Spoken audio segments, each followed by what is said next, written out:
Ford 500 rear indoor panel removal. There's 6 screws that have to be removed. 2 on this side, 2 underneath, and 2 on that side. There's also 2 screws that have to be removed here and down here. That is a 5.5 millimeter. This one needs to be removed. It has to be removed in order to take the panel off.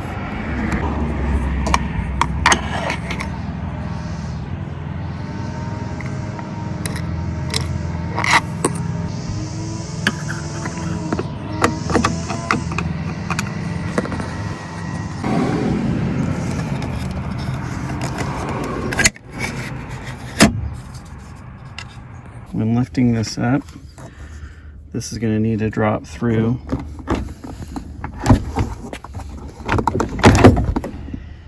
And there's one connector that you need to pop right there. And that plug is going to be disconnected to take this out.